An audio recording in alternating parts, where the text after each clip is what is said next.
आज एक नया topic influence of heredity and environment. वातावरण एवं वंशानुक्रम को प्रभावित कौन कौन करता है, उनको का प्रभाव क्या आता है, वंशानुक्रम और वातावरण का प्रभाव क्या होता है वह बच्चों की शिक्षा पर। तो उसके बारे में जो है आज हम चर्चा करेंगे। हमने वातावरण के बारे में जान लिया हुआ, हमने वंशानुक्रम के बारे में जान लिया है, वंशानुक्रम क्या होता है और उसके कौन कौन से नियम होते हैं, उसके कौन कौन से सिद्धांत होते हैं, उनको किस रूप में जाना जाता है, उसका प्रोसेस क्या होता है वंशानुक्रम का, वो सब हमने जान लिया था। उसके बाद हमने वातावरण के बारे में जान लिया था कि वातावरण क्या होता है, वातावरण कैसे प्रभावित करता है, जीन को छोड़कर के बाकी सारे वातावरण होते हैं, वातावरण के लिए कौन कौन से थियरिस्ट हैं, कौन कौन से लोगों ने इसके लिए जो है सिद्धांत पे काम किया था और यह कैसे प्रभावित करती है, ये सब के बारे में जो है हमने कल विस्तार में चर्चा कर लिया हुआ था। अब आज हम जानेंगे कि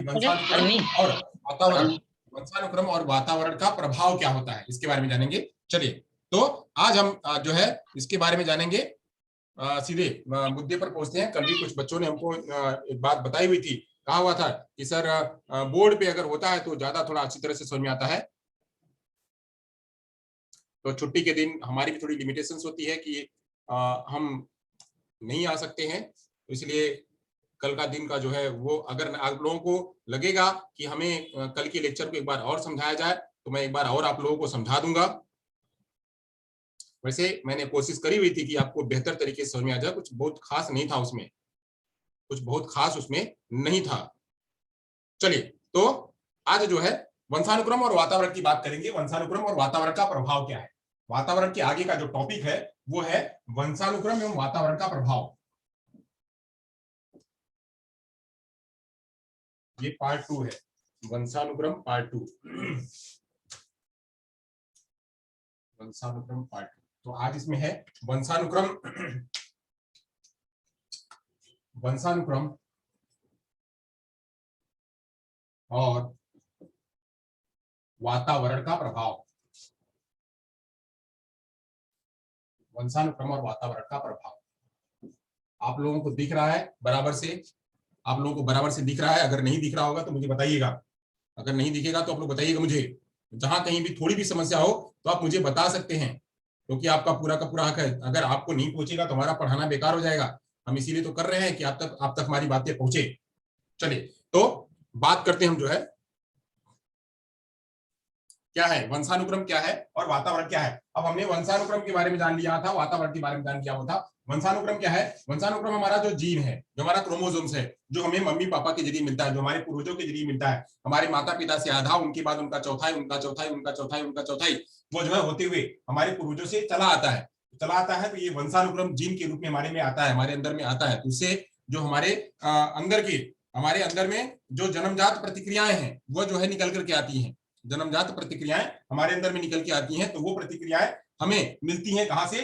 वंशानुक्रम से मिलती हैं। वो सारी हमको मिलती हैं वंशानुक्रम से। तो वंशानुक्रम से मिलती हैं। तो ये वंशानुक्रम के बारे में जानकारी हो गई थी। अब वातावरण क्या है? जीन, मतलब जीन के अलावा जो माता पिता से जो जीन मिल रहा है उसके अलावा जितनी भी सारी बातें हैं वह सब वातावरण के तहत आती है। तो वातावरण में माँ के गर्भ में जब बच्चा रहता है तो उस टाइम में जो माता के जरिए, माता के गर्भ में, चाहे वो इम्यूनिटी फूड हो, चाहे माता का खान पान हो, चाहे माता का जो है वो उसका स्टाइल हो, लाइफ स्टाइल हो, उन सब चीजों का असर बच्चे पर पड़ता है। जब तक बच्चा 9 महीने में 280 दिन जब तक बच्चा माँ के गर्भ में पलता है तब तक वो सारी बातें जो है उसको प्रभावित करती है। तो माँ के गर्भ में जो है प्रभावित करती है। उसके बाद बच्चा जब पैदा होकर के बाहर आता है तब भी वही चीजें वहां, फिर उसके बाद वो खान पान, रहन सहन, वातावरण, वेशभूषा, ये सब बच्चे को प्रभावित करती है। ये मतलब जीन के अलावा जितनी भी सारी बातें हैं वह सारी बातें वातावरण के तहत आती हैं। तो वातावरण में बच्चे को जैसा रखा जाएगा बच्चा वैसा जो है वो बन जाएगा। तो जैसी भौगोलिक स्थिति रहेगी उस भौगोलिक स्थिति के अनुसार बच्चे का रंग रूप, चाल ढाल वो जो है वो रंग रूप जो है वो बदल जाता है।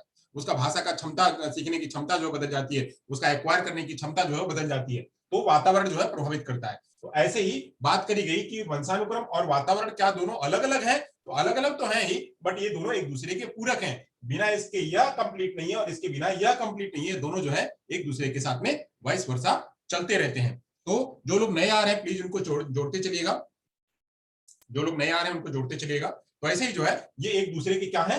पूरक हैं। तो ये हमने इसके बारे में कल चर्चा चला ली हुई थी और इसके बारे में हमने जो है बहुत सारे थियरी का भी आपको आपके सामने प्रस्तुत किया हुआ था कि कौन कौन से ऐसे थियरिस्ट है, यानी कौन कौन से ऐसे प्रयोग हैं वंशानुक्रम के बारे में और कौन कौन से ऐसे प्रयोग हैं वातावरण के बारे में जिन्होंने ये बातें करी हुई थी। तो उसमें जो है वंशानुक्रम के बारे में ढेर सारे प्रयोग के बारे में मैंने चर्चा कर दी हुई थी कि वो जो है एक ऐसा परिवार, जूक का परिवार, फिर उसके बाद एक मछुआरे का परिवार, ये सारे परिवारों के बारे में चर्चा कर दी हुई थी कि परिवार जो है कैसे उनके परिवारों का असर पूरा होता है। एक विद्वान परिवार का, एक विद्वान घर का जो है माँ, उसका वंशज जो है सारे विद्वान ही होते हैं। तो ऐसे ये मतलब उसका जीन का असर तो होता ही, साथ साथ में पर्यावरण का भी, वातावरण का भी असर होता है। वातावरण के बारे में बताया गया था कि जो है वो भेड़िए को एक बच्चा उठा ले गया, मतलब बच्चे को एक भेड़िया उठा ले गया। तो भेड़िया जब उठा के ले गया तो बच्चा भेड़िए के सानिध्य में पला, तो वहां पे जो है भेड़िए के आसपास उस जंगल में जितनी भी सारी बातें थी, बच्चे ने वही सब कुछ सीखा। भेड़िए की तरह खाना, भेड़िए की तरह पीना,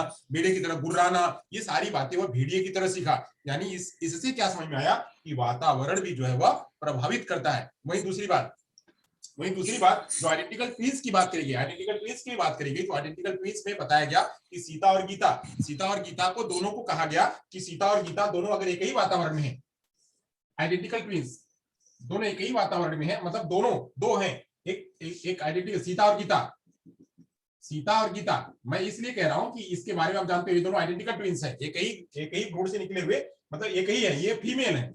और यहाँ पे कह रहे हैं राम श्याम, तो राम श्याम ये क्या है, ये मेल है, ये एक ही से निकले हुए हैं, तो एक ही जैसे हैं, आइडेंटिकल ट्विन। अब इनको सीता और गीता को अगर एक ही माहौल में पाला गया, ध्यान करिए, अगर एक ही माहौल में पाला गया तो वहां पे जो है वंशानुक्रम का असर हो रहा है, यानी एक ही माहौल में पाला गया तो इनमें कोई परिवर्तन देखने को नहीं मिला, अगर एक ही माहौल में पाला गया। वहीं अगर इनको दोनों को अलग निकाल करके सीता को यहाँ पे और गीता को यहाँ पे पाला गया, दोनों को अलग अलग पाला गया, दोनों को अलग अलग प्रकार का माहौल दिया, तो यहाँ पे देखा गया कि वातावरण का जो है प्रभाव हो रहा है। यहाँ पे देखा गया कि वातावरण का जो है प्रभाव वो हो रहा है। वातावरण का प्रभाव कैसे हो रहा है, तो यहाँ पे सीता और गीता को दोनों को अलग अलग तरीके से पाला गया, दोनों को अलग अलग तरीके से नर्चर दिया गया। तो जब अलग अलग तरीके से नर्चर दिया गया तो सीता में कुछ कैरेक्टरिस्टिक्स तो सेम दिखे, यानी बौद्धिक कैरेक्टरिस्टिक्स तो सेम दिखी, पर जो व्यवहार की कैरेक्टरिस्टिक्स है, व्यवहार करने का तरीका जो है, वो गुर्राने का तरीका जो है, ये सब तरीके जो है उसके में बदलाव दिखे। तो ऐसे ही यह कहते हैं कि वातावरण का असर भी होता है, जीन का असर तो होता ही है, जीन का असर है ही, साथ साथ में वातावरण का ही असर होता है। तो उसके लिए एग्जांपल जो है उन्होंने एक ट्विन का दिया एग्जांपल, कि ट्विन में तो लोग कहते हैं कि 90% तक की जो है समानता देखने को मिलती है। वो मैंने कल बताया हुआ था, 90% तक की समानता देखने को मिलती है बुद्धि में। तो 90% की समानता अगर एक ही ट्विन में मिलती है, तो अगर इसको दोनों वातावरण में अगर रख ले तो देखते हैं क्या फर्क होता है। तो इसका वातावरण में अलग अलग रखने पर भी देखा गया कि सीता और गीता दोनों में फर्क देखने को मिला, यानी आइडेंटिकल ट्विन में भी जो है फर्क वो देखने को मिला। इसलिए यह बात कही जा सकती है कि वातावरण का भी असर उतना ही होता है, वातावरण का भी असर होता है, साथ साथ में वंशानुक्रम का भी असर होता है। वंशानुक्रम का असर तब होगा जब बच्चा एक ही जगह पे रहेगा, एक ही वस्तु पर रहेगा, तो वहां पे वंशानुक्रम का असर होगा ज्यादा। अगर बच्चे को अलग अलग प्रकार का वातावरण दिया जाएगा तो वहां पे वातावरण का असर होगा। ये सब जो सिद्धांत थे, ये सब जो नियम थे, ये सब जो प्रयोग थे, वह प्रयोग यह बताती हैं अपनी अपनी जगह पे कि साथ में वंशानुक्रम भी उतना ही प्रभावित करता है जितना वातावरण, और जितना वातावरण प्रभावित करता है उतना ही वंशानुक्रम भी प्रभावित करता है, चलिए यहां तक बात हो गई। अब हम आगे की चर्चा करते हैं। एक ओवरव्यू मैंने जो कल समझाया हुआ था, उसका एक ओवरव्यू मैंने आपके माइंड में रख दिया है कि कल क्या क्या बात हुई थी। तो आपके दिमाग में आप हमारे साथ में अब जुड़ पाओगे, जो हम आगे बात करने वाले हैं उसके साथ में आप जुड़ पाओगे। चलिए तो यहां तक की बात करते हैं, आगे चलते हैं। वंशानुक्रम और वातावरण, बालकों की शिक्षा में वंशानुक्रम एवं वातावरण दोनों का योगदान महत्वपूर्ण है। यानी अगर बच्चे को एजुकेशन देना है, शिक्षा देनी है, अगर शिक्षा देनी है बच्चे को, यहाँ पे वंशानुक्रम का और वातावरण का दोनों ही बराबर का फर्क है, जितना ये उतना ही ये, दोनों का ही बराबर का योगदान होता है, दोनों का योगदान जो है महत्वपूर्ण होता है। यानी अगर माँ बाप बुद्धिमान है और बच्चा बुद्धिमान पैदा हुआ, माँ बाप बुद्धिमान है और बच्चा भी बुद्धिमान पैदा हुआ, तो क्या होगा, बुद्धिमान अगर पैदा हुआ तो बुद्धिमान के साथ साथ में ये ओबियसली है, ये नेचुरल है कि बच्चा जो है बुद्धिमान है तो बुद्धिमान ही पैदा होगा। वही बुद्धिमानी में अगर वातावरण भी वैसे ही सब कुछ सुदृढ़ वाला वातावरण भी दिया गया, यानी उसका खान पान, उसके लिए वातावरण और उसके लिए माहौल, ये सब अगर दिया गया तो बुद्धिमान बच्चे का और भी बुद्धिमत्ता बढ़ सकती है, वो और भी अच्छा कर सकता है। तो ऐसे ही यह कहा गया कि बालकों की शिक्षा में वंशानुक्रम और वातावरण का भी उतना ही योगदान, दोनों का योगदान बराबर होता है। तो दोनों को जानना जो है एक एजुकेटर के लिए जरूरी है। बालक की यदि वंशानुक्रम अच्छी है, अगर बच्चे का वंशानुक्रम है, ये जो बच्चा है, ये बच्चा है यहाँ पे बालक, जो बुद्धिमान है, ये बुद्धिमान का अगर वंशानुक्रम अच्छा है, वंशानुक्रम अच्छा में बुद्धिमान है, हिष्ट पुष्ट है, मजबूत है, बलशाली है, तो क्या होगा, वो है अगर तो, और उसे अच्छा वातावरण नहीं मिलता है, अगर उसे अच्छा वातावरण नहीं मिलता है, ये बच्चा बुद्धिमान है, ये बहुत मजबूत है, ये वंशानुक्रम तो बहुत अच्छा है, बट वातावरण अच्छा नहीं है, तो क्या होगा, बच्चे का वातावरण बराबर नहीं होगा। उसको हम एक और मैथ का एक जो है उससे समझते हैं। मैथ का एक बढ़िया सा हमारा इक्वेशन का जो फॉर्मूला होता है प्लस माइनस का, प्लस माइनस प्लस, यहाँ पे माइनस प्लस, आप लोगों को ये पता है, आप लोगों को ये पता है कि ये जो है वंशानुक्रम और वातावरण दोनों क्या होते हैं, मल्टीप्लिकेशन में चलते हैं। वंशानुक्रम जो है और ये दोनों क्या होते हैं, मल्टीप्लिकेशन में चलते हैं। हम बात करते हैं प्लस को हम कह लेते हैं वंशानुक्रम और माइनस को कह लेते हैं वातावरण। तो वंशानुक्रम और वातावरण, अगर वंशानुक्रम और वातावरण है, ये भले मजबूत है, मल्टीप्लिकेशन ध्यान करिए, ये भले मजबूत है वंशानुक्रम, और ये जो है वह ये ढीला ढाला है, यानी वातावरण उसको नहीं मिला, तो क्या होगा, यहाँ पे बच्चे का विकास नहीं होगा। जो विकास है इसको हम कह लेते हैं विकास की दृष्टि में देख लेते हैं, तो विकास सक्सेस नहीं होगा, क्योंकि क्या है, माइनस जो है, माइनस यहाँ पे हावी है। वही बात कर ले कि ये जो है माइनस है, वंशानुक्रम माइनस है। ध्यान करिए मैं क्या कह रहा हूं, इसको मैं एक इक्वेशन के जरिए भी आपको बता रहा हूं, इसको भी आप याद रखे रहिए। अगर पॉइंट आपको रखना है, नोट करना, तो याद रखिए रहिए। ये प्लस है, ये माइनस है। प्लस जो है, मैंने कहा कि वंशानुक्रम ये हार्ड है, ये मजबूत है, और ये कमजोर है, वातावरण कमजोर है, यानी वातावरण बच्चे को नहीं दिया गया, तो बच्चा का जब इक्वेशन होगा तो क्या होगा, माइनस में आएगा, यानी बच्चे का विकास सक्सेस नहीं होगा। वहीं अगर बात करें वंशानुक्रम अगर माइनस है, वंशानुक्रम बच्चे का कमजोर है, बच्चा बुद्धिमान नहीं है, डल है, बच्चा जो है मजबूत नहीं है, स्वस्थ नहीं है, अस्वस्थ है, बच्चा जो है वो किसी प्रकार से बिल्कुल भी उसका बीज जो, यानी वह जो है माता के यहाँ से, माता का वंशानुक्रम बराबर नहीं था, तो बच्चा जब पैदा हुआ तो वो भी इसी डल पैदा हुआ। तो ऐसी कंडीशन में निगेटिव में हुआ, अब उसको कितना भी आप वातावरण दे दो, अब जो है जिसके पास बुद्धि नहीं है उसको कितना बुद्धि दे दोगे आप, कितना वातावरण दे दो कि बुद्धिमान बन जाए, वकील बन जाए, वो जो है इंजीनियर बन जाए,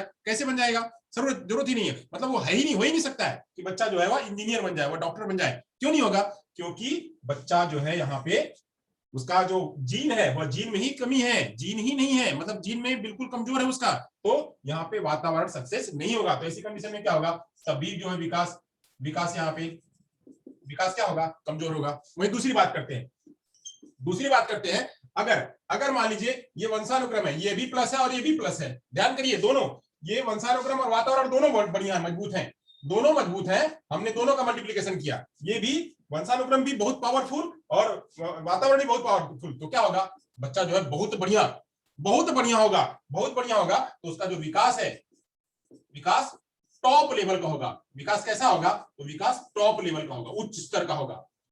वहीं बात करें कि वंशानुक्रम भी कमजोर है और मल्टीप्लाई भाई वातावरण भी बच्चे को नहीं दिया गया, तो क्या होगा, हाव कमजोर। यहाँ तो थोड़ी बहुत शक्यता है भी, यहाँ पे जो है हाव कमजोर, यानी 0 बन जाएगा, बच्चा माइनस में चला जाएगा। ये दोनों यानी माइनस मजबूत, माइनस हो गया तो प्लस तो होगा, बट ये क्या होगा, ये माइनस में ही प्लस में चला जाएगा, बेचारा माइनस में ही एकदम बिल्कुल नीचे चला जाएगा। ये कंडीशन जो है यहाँ पे देखने को मिलती है। यहाँ माइनस प्लस तो होता है, बट ये प्लस कौन सा होगा, माइनस वाला प्लस होगा। यहाँ पे माइनस यहाँ मल्टीप्लिकेशन में माइनस प्लस होता है, बट ये माइनस प्लस होगा या माइनस वाला प्लस होगा, यानी बच्चा बिल्कुल भी नीचे चला जाएगा, ना तो खान पान उसको मिल रहा है, ना तो वातावरण मिल रहा है, तो उसका कोई भी विकास संभव नहीं है। इवन उसकी लाइफ साइकिल भी आगे नहीं जा पाएगी। ये माइनस तो है ही, साथ में उसको वातावरण नहीं मिला, तो 7 साल 8 साल 10 साल 15 साल कैसे भी, जितना उसके अंदर में जीन में क्षमता है उतना ही वो जी पाएगा, बाकी वो जी नहीं पाएगा, उसका कुछ नहीं विकास होगा। तो ऐसे इस इक्वेशन के जरिए भी हम वंशानुक्रम और वातावरण को समझ सकते हैं। इस प्लस और माइनस का जो फॉर्मूला है, इस प्लस और माइनस के फॉर्मूले के जरिए भी हम यह समझ सकते हैं। तो आपको होप यहां तक समझ में आया होगा मैं क्या कहना चाह रहा था, आपको ये बात समझ में आई होगी। चलिए आगे चलते हैं। तो ये मैंने कहा कि वंशानुक्रम और वातावरण दोनों का प्रभाव बच्चे की एजुकेशन पर पड़ता है। अगर वंशानुक्रम मजबूत है और वातावरण कमजोर है तो बच्चे का एजुकेशन कमजोर होगा। अगर ये मजबूत है, अगर वंशानुक्रम मजबूत है और ये कमजोर है, तो जो है उसका जो शिक्षा है वह शिक्षा क्या होगी, वह शिक्षा कमजोर होगी, उसका सारा कुछ विकास जो है कमजोर होगा। वहीं अब आगे यदि बालक प्रारंभ से अच्छे स्कूल में पढ़ता है, जहां बालकों का सर्वांगीण विकास पर बल दिया जाता है, तो ऐसे में निश्चित रूप से बालक का बहुमुखी विकास होगा। वही बात करें कि यहाँ पे बच्चा वंशानुक्रम में भी अच्छा है और वातावरण भी उसको अच्छा दिया गया है, यानी ऐसे स्कूल में दाखिला कराया गया बच्चे को इस स्कूल में दाखिला कराया गया, यह तो हो गया इसका जीन। अब यहाँ जो है इसका जो है गया एनवायरमेंट, स्कूल, विद्यालय, ये विद्यालय हो गया। अब ये जीन हो गया, ये विद्यालय हो गया। ये विद्यालय उसको बहुत ऐसा विद्यालय में पढ़ाया गया जहां पे कि हर चीज पर फोकस किया जाता है, बच्चे के रहन सहन का मतलब शारीरिक विकास, मानसिक विकास, संवेगात्मक विकास, हर विकास पर जोर दिया जाता है। तो क्या होगा, ऑटोमेटिक बच्चे का जो एजुकेशन है और बच्चे का जो विकास है वो क्या होगा, वह उच्च शिखर का होगा, उच्च शिखर का होगा और बच्चा कुछ ना कुछ अपने जीवन में अच्छा बन पाएगा और अपना जो जीवन का एक योगदान समाज को, दुनिया को दे के जाएगा। जैसे बड़े बड़े मनोवैज्ञानिकों ने और बड़े बड़े वैज्ञानिकों ने और बड़े बड़े जो जितने भी सेलिब्रिटी है या जितने भी लोगों ने नोबेल पुरस्कार पाया है या कितने कोई भी पुरस्कार पाया हुआ है, उन सारे लोगों ने जो योगदान दिया हुआ है वैसा ही बच्चा भी योगदान देके जाएगा। उसके पीछे का बिहाइंड द रीजन क्या है, बिहाइंड द रीजन है कि बच्चे का जीन भी बहुत मजबूत है, यानी बच्चे का वंशानुक्रम भी बहुत मजबूत है, साथ साथ में उसको पर्यावरण वातावरण भी मजबूती से दिया गया। चलिए यहां तक आपको समझ में आ गया, तो आगे चलते हैं, आगे की बात करते हैं, इसी में चलते हैं। वर्तमान में व्यक्तित्व की महत्ता अधिक है। उसके अंतर्गत व्यक्ति की सिर्फ सुंदरता ही नहीं बल्कि उसके गुण, विचार, तर्क, तार्किक क्षमता, व्यवहार आदि को भी अच्छा और योग्य बनाने का कार्य होता है। यानी मान लीजिए वर्तमान में खाली बच्चे की बुद्धि ही नहीं, बच्चे का वर्तमान समय व्यक्ति का व्यक्तित्व जो है बहुत महत्वपूर्ण माना जाता है। अगर कोई भी बच्चा है, वो बच्चा आगे जाकर के बढ़कर के बनेगा क्या, यह बच्चा जब आगे जाएगा तो बढ़कर के बनेगा क्या, इसका व्यक्तित्व कैसा होगा, तो व्यक्तित्व कैसा होगा, बच्चे का व्यक्तित्व कैसा होगा, बच्चे का व्यक्तित्व निर्धारित करेगा कैसे, बच्चे का व्यक्तित्व निर्धारित करेगा इनके आधार पे, यानी ये जो लेके जाएगा ये वंशानुक्रम और वातावरण जो लेके जाएगा इसको, वही वैसा ही उसका व्यक्तित्व बनेगा। वैसा इसका व्यक्तित्व बनेगा। जब इसका व्यक्तित्व बनेगा तो वह किन रूपों में बनेगा, किन रूपों में लोग स्वीकार करते हैं आगे जाकर के दुनिया में कैसा स्वीकार करते हैं, तो स्वीकार करने के लिए कैसा स्वीकार करते हैं, मात्र उसकी सुंदरता ही नहीं, व्यक्तित्व में सुंदरता ही नहीं, साथ साथ में और क्या, सुंदरता के साथ साथ में उसके गुण, उसके विचार, उसकी सोच समझ की शक्ति, चिंतन, उसकी सोच समझ की शक्ति, चिंतन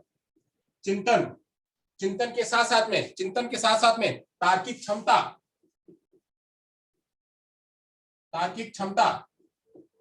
क्षमता, ये सब चीजें जो है, और साथ साथ में और क्या, और उसका व्यवहार, ये सारी बातें बच्चे का देखी जाती है। आगे जाकर के बच्चा जब और बढ़ता है, बढ़ते में उसका व्यक्तित्व देखा जाता है। तो व्यक्तित्व में क्या देखा जाता है, तो उसकी सुंदरता ही मात्र देख लिया कि बहुत बढ़िया है, बहुत गोरा है, बहुत ये है, बहुत वो है, ऐसा ही नहीं, उसकी सुंदरता के अलावा उसका व्यवहार कैसा है, उसका गुण कैसा, उसके विचार कैसे, उसकी चिंतन करने की क्षमता कैसी और उसका तार्किक क्षमता कैसी है, इन सब बातों पर जो है वह फोकस किया जाता है। तो इसमें कुछ चीजें तो बच्चे को वंशानुक्रम से ही मिलती है, कुछ चीजें तो वंशानुक्रम से ही मिलती हैं और कुछ चीजें जो है वह वातावरण में आकर के मिलती हैं। तो वहीं अगर दोनों वंशानुक्रम भी मजबूत है और वातावरण भी मजबूत है तो बच्चे का व्यक्तित्व भी क्या होगा, वह मजबूत होगा। तो ऐसे ही वंशानुक्रम और वातावरण दोनों ही बच्चे को जो है यह महत्वपूर्ण भूमिका निभाते हैं बच्चे का व्यक्तित्व का विकास करने में। और यही व्यक्तित्व विकास कैसे होगा, इसके पीछे अब हम वातावरण को, बच्चा पैदा तो हो गया, जीन के जरिए आ तो गया, अब वहां से जर्नी जो है स्टार्ट होती है वातावरण की। तो वातावरण में क्या, पेरेंट्स जो है अगर एक अच्छा विद्यालय, बच्चे के लिए एक अच्छा विद्यालय लेके आ जाए, बच्चे के लिए एक अच्छा विद्यालय जहां पे बच्चे का सर्वांगीण विकास हो रहा है, जहां पे बच्चे का सर्वांगीण विकास हो रहा है, अगर वहां पे लेकर के आ जाया जाए तो क्या होगा, बच्चा का सारा व्यक्तित्व ये सब जो है उसका सुदृढ़ हो सकता है। इसलिए सबसे महत्वपूर्ण है कि वह बच्चे के लिए वातावरण जो है वह पैदा होने के बाद ऐसी जगह पे रखा जाए जहां पे कि बच्चे का सर्वांगीण विकास संभव हो सके। चलिए आगे चलते हैं, यहां तक अगर हो गया हो तो, अगर आपने ये ले लिया हो तो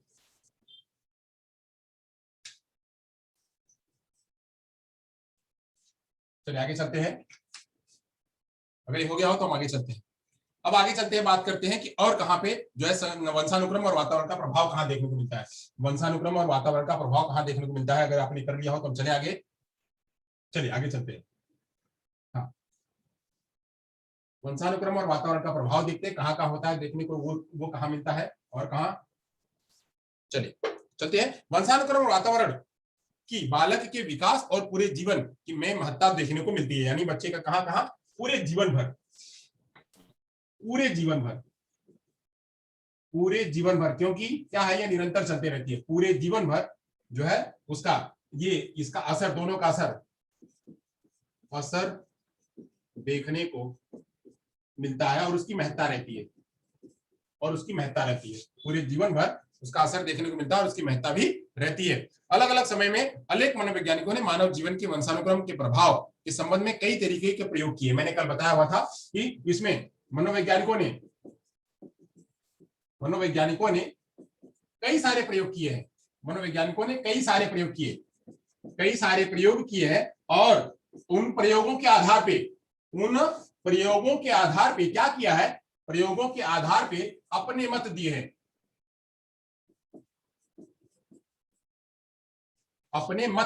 उन्होंने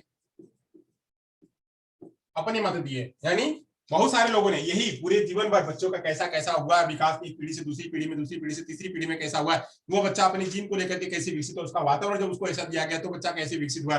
इन्हीं पर बहुत सारे मनोवैज्ञानिकों ने वातावरण में भी और वातावरण में भी और वंशानुक्रम में, दोनों में मनोवैज्ञानिकों ने बहुत सारे प्रयोग किए हैं। तो बहुत सारे प्रयोगों को जो है उनको हम अभी चलिए आगे जो है उसको समझने की कोशिश करते हैं। वो कौन कौन से प्रयोग थे उनको समझने की कोशिश करते हैं।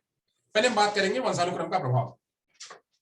यहाँ तो समझाएगा, कल हमने जो पढ़ाया हुआ था उसी पर, बस एक उसी को ओवरव्यू करना है, चलिए आते हैं, एक एक को पढ़ते हैं। अब वंशानुक्रम का प्रभाव देखेंगे। अभी पहले तो वंशानुक्रम को देखेंगे, वंशानुक्रम को देखेंगे और हम इसको एक ग्राफ के जरिए देखते हुए चलेंगे। बालक के वंशानुक्रम का प्रभाव बालक के शिक्षा पर या बालक पर। या आपको कहीं नेट है, फंकू यार दे रहा हूं हैं। आवाज म्यूट कर लीजिए अपनी। बालक पर वंशानुक्रम का प्रभाव, यानी वंशानुक्रम का प्रभाव कैसे होता है इसको जानते हैं। कुछ इस तरह से जानते हैं। चलिए एक एक की बात करेंगे, एक एक तरफ से। अब जो है पहली बार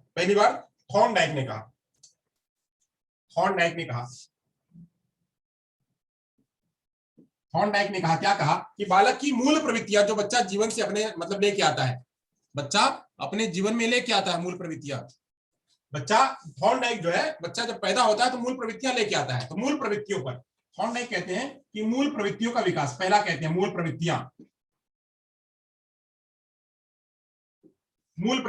बच्चा जो है मूल प्रवृत्तियों का प्रभाव कैसे होता है, थॉर्नडाइक कहते हैं कि मूल प्रवृत्तियों का प्रभाव वह कैसे होता है। मूल प्रवृत्तियां मतलब जीन के अंदर जो होता है कि जो है ऐसे ऐसे हिलाना, या फिर जो है बुद्धि ये ऐसे करना, या फिर जो है वो हर टाइम पे जो है वो बेबिचारी वाला हाव भाव लेके आना, या हर टाइम पे जो है वो मार धाड़ वाला हाव भाव लेके आना, हर टाइम गुस्सा होना, या बुद्धि बहुत कुशाग्र होना, या जो है हर प्रकार की जितनी भी प्रकार की मूल प्रवृत्तियां हैं। बच्चा जैसे जब बच्चा पैदा होता है तो 2-3 मूल प्रवृत्तियां लेके आता है, जैसे चूसने का, या टपर ऐसे चपर करने का, या फिर और भी जो है ब्लिंक करने का आंखें, ये बच्चा लेके आता है, उसको कोई सिखाता नहीं है। ऐसे ही कुछ जन्मजात प्रवृत्तियां माता पिता के गुण के रूप में, जीन के रूप में वो जो है आगे आने वाली पीढ़ी में मूल प्रवृत्तियां निकल करके आती हैं। तो इन्हीं पर थॉर्नडाइक जी कहते हैं कि मूल प्रवृत्तियों का प्रभाव भी बच्चों पर देखने को मिलता है। बालक की मूल शक्तियों का मुख्य कारण उसका वंशानुक्रम है। अगर किसी ने कह दिया अब ये मूल प्रवृत्तियों का प्रभाव कैसे होता है, तो कह दिया कि कोई बच्चा चोर है, कोई बच्चा जो है वह चोर है, मतलब चोर निकला, कोई बच्चा चोर निकला या व्यभिचारी निकला, या जो है वो बार बार ऐसे सिर हिलाता है, तो ऐसे ऐसे सिर हिलाने वाला, यानी बार बार अनैच्छिक क्रिया करने वाला, यह जो क्रियाएं हैं, यह क्रियाएं कहां से मिलती है बच्चे को, यह क्रियाएं कोई सिखाता नहीं है, यह क्रियाएं वातावरण का प्रभाव नहीं है, यह किसका है, यह जो है यह मूल प्रवृत्तियों का प्रभाव है। और जो मूल प्रवृत्तियां कहां से आ रही हैं, यही मूल प्रवृत्तियां किससे आ रही हैं, जीन से आ रही हैं। तो जीन से मूल प्रवृत्तियां निकल करके आ रही हैं। इसके बारे में जो है थॉर्नडाइक ने कहा कि बच्चे की जो मूल प्रवृत्तियां हैं, बच्चे की मूल प्रवृत्तियों का प्रभाव जो है वह वंशानुक्रम का कारण होता है। किसका कारण होता है? वंशानुक्रम का कारण होता है। यानी ये सब प्रभाव कहां से बच्चे के अंदर में आता है? वो वंशानुक्रम के कारण आता है, उसका प्रभाव जो है वो वंशानुक्रम का प्रभाव होता है। चलिए आगे चलते हैं, ये हो गया। अब अगली बात करते हैं शारीरिक लक्षणों पर प्रभाव। यानी बच्चे के अंदर में अगर कोई शारीरिक लक्षण प्रभाव हो रहा है तो वह किसने कहा? तो कहा उन्होंने कार्ल पियर्सन ने। कहा कार्ल पियर्सन ने। कार्ल पियर्सन ने। कार्ल पियर्सन ने क्या कहा? तो कार्ल पियर्सन जी कहते हैं कि बच्चों का जो शारीरिक लक्षण है वह शारीरिक लक्षण दिखाई मिलता है। शारीरिक लक्षण। अब जो शारीरिक लक्षण क्या, अब बात करें कि कोई जो है शारीरिक लक्षण में कोई इतना ही रह गया, कोई इतना बड़ा हो गया, कोई इतना बड़ा हो गया, तो इतना रह गया तो इतना इतना होने का कारण कहां से मिला? शारीरिक लक्षण में। किसी की जो है वह किसी का भौहें निकली हुई है तो वह निकलने का कारण कहां से हुआ? या जो है कोई डेफ पैदा हुआ, ये भी शारीरिक लक्षण ही है। कोई डेफ पैदा हुआ या कोई ब्लाइंड पैदा हुआ, तो ये लक्षण कहां से मिला? ये लक्षण कहां से मिला? इस लक्षण का भी, शारीरिक लक्षण का प्रभाव भी कहां से दिखाई मिलता है? शारीरिक लक्षण का प्रभाव यह भी कहां से मिलता है? तो माता पिता की लंबाई अक्सर उनकी संतानों पर पड़ता है। यानी जो है अब ये कहां से मिलता है? शारीरिक लक्षण में, जैसे लंबाई हुआ, अक्षमता हुई यानी दिव्यांगता, जिसको दिव्यांगता के रूप में ले लेते हैं, दिव्यांगता हुई, या कोई खामी, यह सब कहां से मिलती है? यह सब मिलती है उनके माता पिता के जरिए। कहां से मिलती है? वंशानुक्रम के जरिए, यानी माता पिता के जरिए। वंशानुक्रम का कारण होता है ये।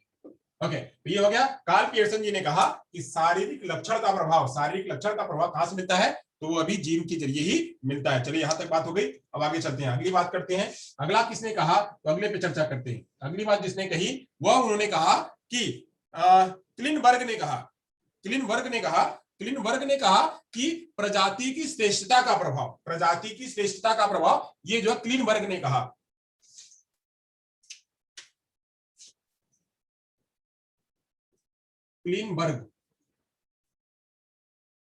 क्लिनबर्ग जी कहते हैं कि प्रजाति की श्रेष्ठता का प्रभाव भी देखने को मिलता है। प्रजाति की श्रेष्ठता का प्रभाव अब प्रजाति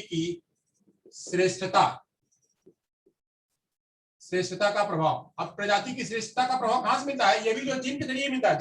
जैसे बात करते हैं कि जो है निग्रो वाले हैं, या फिर निग्रो की बात कर ले, या फिर ऑस्ट्रेलियन की बात कर ले, तो ये ऑस्ट्रेलियन के लोग मजबूत कैसे होते हैं? ऑस्ट्रेलिया के लोग मजबूत कैसे होते हैं? और जो है वहां के अमेरिका के लोग, या ब्रिटेन के लोग, या ब्रिटिश व इंग्लैंड के लोग गोरे कैसे होते हैं? क्यों होते हैं? तो गोरे क्यों होते हैं, यह होने का कारण भी जो है वह कहां से आया? वो वंशानुक्रम से आया। गोरे होने का कारण कहां से आया? वंशानुक्रम में आया। जैसे इसमें एक बात और कही जाती है कि श्वेत प्रजाति हमेशा, इसमें कहा जाता है, क्लिनबर्ग जी कहते हैं कि श्वेत प्रजाति जितनी भी श्वेत प्रजाति है वह हमेशा बुद्धिमान होती है, बुद्धिमान देखने को मिलती है। श्वेत प्रजाति बुद्धिमान होती है, शांत होती है, गोरे होते हैं। यह देखने को मिला है। क्यों देखने को मिला है? क्योंकि यह लक्षण उनके अंदर शुरू से ही देखने को मिले हैं। क्यों? यह दूसरी बात, इसके पीछे का कारण ये भी है, इसके पीछे का कारण एक और है। यही कारण हम आगे चल के एक बार वंशानुक्रम में भी पढ़ेंगे। इसी कारण को, प्रजाति की श्रेष्ठता का प्रभाव जो है हम वंशानुक्रम में भी, उसमें पढ़ेंगे, वातावरण में भी पढ़ेंगे। ये वाला ध्यान करके रहिएगा, प्रजाति की श्रेष्ठता का। यहाँ पे तो देखने को मिला कि जो मम्मी पापा, यानी जो उसकी जीन है, मैंने कहा था कि जो सबसे पहले बार बात करी गई थी कि वही चीज निकल करके आती है। जो है एक बार जो जीन होता है, वह जीन उसका ट्रस्ट के रूप में, संचालक के रूप में होता है, ट्रस्टी के रूप में होता है। तो ट्रस्टी के रूप में होता है, वही जो है वह पीढ़ी दर पीढ़ी चले आता है। तो यानी अगर कोई व्यक्ति गोरा है और वह गोरे वाले ठंडे प्रदेश में रहता है, गोरे यानी ठंडे प्रदेश में रहता है, तो वह बुद्धिमान होता है। वही बुद्धिमान ठंडे प्रदेश में रहता है, यह किसका प्रभाव हुआ? यह वातावरण का प्रभाव हुआ। बट उसके साथ साथ में वह सारे गुण बुद्धिमानी के गुण जो है आ रहे हैं, वह किसका प्रभाव है? वह वंशानुक्रम का प्रभाव है। तो ऐसे ये कहा गया कि श्वेत प्रजाति के लोग जो है बुद्धिमान होते हैं, वही जो है वह निग्रो प्रजाति जो है वह थोड़ी कमजोर होती है। निग्रो प्रजाति क्या होती है? वह निग्रो प्रजाति कमजोर होती है। अब बात करें तो इनसे, निग्रो प्रजाति से जो है श्वेत प्रजाति हमेशा बुद्धिमान होती है, हमेशा बुद्धिमान होती है। इसके पीछे का कारण एक और है, वो हम जो है आपको वातावरण में पढ़ाएंगे, वातावरण में बताएंगे आपको। चले यहां तक हो गया। अब आगे चलते हैं, ये जो है प्रजाति का श्रेष्ठता का प्रभाव हो गया। अब आगे और चलते हैं और प्रभाव देखते हैं। और प्रभाव किसका है? अगला प्रभाव है व्यावसायिक योग्यता पर प्रभाव। व्यावसायिक योग्यता पर प्रभाव ये जो है कैटल जी कहते हैं, कैटल कहते हैं कि व्यावसायिक योग्यता पर प्रभाव, बच्चे का व्यावसायिक योग्यता। अब व्यावसायिक योग्यता कैसी होती है? यह जो है, यह भी व्यवसायिक योग्यता का मुख्य कारण वंशानुक्रम को ही मानता है। यानी ऐसे लोग व्यवसाय में अच्छे जाएंगे। व्यवसाय की बात करें तो हमने बताया हुआ था कि कोई बुद्धिमान, अगर कोई माँ बाप जो है वो बुद्धिमान है, माँ बाप बुद्धिमान है, तो बच्चा ऑटोमेटिक कहां जाएगा? वो डॉक्टर बनेगा, वो इंजीनियर बनेगा, इंजीनियर बनेगा, वो जो अच्छा शिक्षक बनेगा, वकील बनेगा, यानी वो अच्छे प्रोफेशन में जा सकता है। अगर माँ बाप बुद्धिमान है तो बच्चा जो है इन प्रोफेशन में अच्छे ऊंचे पदों पर जा सकता है। बच्चा जो अच्छे ऊंचे पदों पर जा सकता है। तो उसका कारण क्या है? कि उसका कारण है उसका अनुवांशिकता। वहीं जो है जो कमजोर होते हैं, जो बिल्कुल कमजोर होते हैं, उनके अंदर में गुण नहीं होता है, तो वो ऊंचे पदों पर नहीं जा पाते, उनका व्यवसाय उतना अच्छा नहीं होता है। इसलिए व्यवसाय पर भी, व्यावसायिक योग्यता पर भी जो है वह इसका असर होता है वंशानुक्रम का। तो ये ध्यान रखिए, मैं जो बातें बता रहा हूं, मैंने कहा मूल प्रवृत्तियों का प्रभाव, शारीरिक लक्षण का प्रभाव, प्रजाति की श्रेष्ठता का प्रभाव, व्यावसायिक योग्यता का प्रभाव। व्यावसायिक योग्यता का प्रभाव ये मैं अलग अलग कौन कौन किसने कहा, इसकी मैं चर्चा साथ साथ में करते जा रहा हूं। यहां तक हो गया। अब आगे चलते हैं। आगे में जो है वह कहते हैं सामाजिक स्थिति का प्रभाव। सामाजिक स्थिति का भी प्रभाव जो है वह वंशानुक्रम के जरिए मिलता है। इसमें भी कहते हैं सामाजिक स्थिति का प्रभाव, इसमें भी देखते हैं क्या कहते हैं कि इसमें विंसिप कहते हैं। इसमें जो है विंसिप जी चर्चा करते हैं। विंसिप जी कहते हैं, विंसिप के अनुसार, ये मैं जो सबसे ऊपर लिख रहा हूं, ये इन्होंने इस पर जो है प्रयोग किया हुआ है। ये सारे लोगों ने प्रयोग के आधार पर, ऐसे किसी ने नहीं कहा, सारे लोगों ने प्रयोग किया है, सर्वे किया है, उस पर एक्सपेरिमेंट किया है, तब जाकर के कह रहे हैं। तो विंसिप जी क्या कहते हैं? विंसिप जी कहते हैं कि सामाजिक स्थिति का प्रभाव, ये कहते हैं सामाजिक स्थिति का प्रभाव। सामाजिक स्थिति का भी प्रभाव होता है, सामाजिक स्थिति का प्रभाव। अब सामाजिक स्थिति का प्रभाव जी ये भी कहते हैं कि आनुवंशिकता के जरिए ही पड़ता है। तो कैसे पड़ता है? आनुवंशिकता के जरिए कैसे पड़ता है? ये कहते हैं कि गुणवान और प्रतिष्ठित माता पिता की संतान हमेशा अपने जीवन काल में प्रतिष्ठा प्राप्त करता है। यानी अगर जो लोग उच्च शिखर पर होते हैं, यानी राजा का बच्चा राजा ही पैदा होता है, मतलब राजा ही होता है, जो है एक बढ़िया कुशल वो मतलब सेनापति है, बढ़िया कुशल सेनापति है, तो बच्चा भी सेनापति ही होता है। एक बढ़िया पंडित है तो बढ़िया पंडित ही होता है। यानी अगर माँ बाप अच्छे हैं, माँ बाप कुशल है, तो उसकी सामाजिक स्थिति में प्रतिष्ठा भी उतनी ही होती है। यानी जिसके अंदर लोगों को टैकल करने की, लोगों से बातचीत करने की जिसके अंदर क्षमता होती है, उसके बच्चे ही आगे जाकर के उस क्षमता को प्राप्त करते हैं। ये कह रहा है कि सामाजिक स्थिति में जो माँ बाप बुद्धिमान गुणवान होते हैं, बुद्धिमान और गुणवान का असर, गुणवान और बुद्धिमान माँ बाप का असर बच्चे पर देखने को मिलता है। माँ बाप का असर बच्चे पर देखने को मिलता है। तो ये भी जो है, अब माँ बाप का असर देखने को मिल रहा है, माँ बाप बुद्धिमान और गुणवान है, तो बच्चा जो है उसकी सामाजिक स्थिति बहुत सुदृढ़ हुई है, वह समाज के साथ में अपनी बातों को कर सकता है, वहां से कमांडिंग कर सकता है, लोगों पर राज कर सकता है। राज करेगा तो राज करने का के पीछे कारण क्या है? तो वो जो है एक अच्छे माँ बाप की संतान है, वह ऐसा माँ बाप का संतान है कि जिसके अंदर में वो गुण दिखने को मिला था। ऐसे बहुत सारे एग्जाम्पल्स, ऐसे बहुत सारे जो है वह उदाहरण, और ऐसे बहुत सारे मूवीज सीरियल जो ऐसे बुद्धिमान लोगों पर बनी हुई है जिनके माँ बाप बुद्धिमान थे, और उन्हीं का असर था कि वह भी बुद्धिमान और वह एक अच्छे शासक प्रशासक बन पाए। तो जो है वह भी देखने को मिलता है सामाजिक स्थिति का प्रभाव। आगे चलते हैं, अगली बात करते हैं चरित्र पर प्रभाव। ये भी मैंने बताया हुआ था कि एक गुणवान मतलब एक व्यक्ति ऐसा है कि जिसने वह खुद चरित्रहीन है और उसने चरित्रहीन चरित्रहीन से ही शादी कर ली, तो चरित्रहीन से शादी कर ली तो देखने को मिला कि उसके ड्यूक की मैंने जो बात कही हुई थी, कल मैंने समझाया हुआ था, तो वो जो है उसने शादी करी तो उसके पूर्वजों में, सारे पूर्वजों में खाली कुछ ही लोग थे जो कि वो सही सामान्य जैसे दिखे, उनके अंदर में चरित्रहीनता का कोई गुण नहीं था, बाकी सारे जो है वो निगेटिविटी के शिकार थे, यानी चरित्रहीनता थी उनके अंदर में व्यभिचारिता थी, उनके अंदर में दारू शराब पीने की क्षमता थी, उनके अंदर में लोगों का मर्डर करने की क्षमता मतलब था गुण, ऐसे बहुत सारे गुण जो है वो निगेटिव जो व्यभिचार के गुण है वह गुण उनके अंदर में देखने को मिले। तो यह भी जो है वह चरित्र का प्रभाव भी देखने को मिलता है। चरित्र का प्रभाव देखने के लिए वह डगडेल ने प्रयोग किया था। डगडेल ने प्रयोग किया, चरित्र का प्रभाव देखा उन्होंने, डगडेल ने चरित्र का प्रभाव देखा।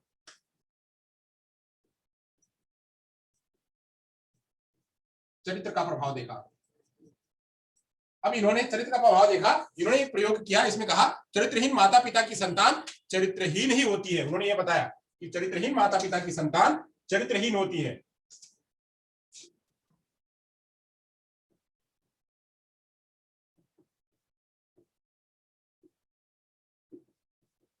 चरित्रहीन माता पिता की संतान चरित्रहीन होती है, यह जो है उन्होंने बताया।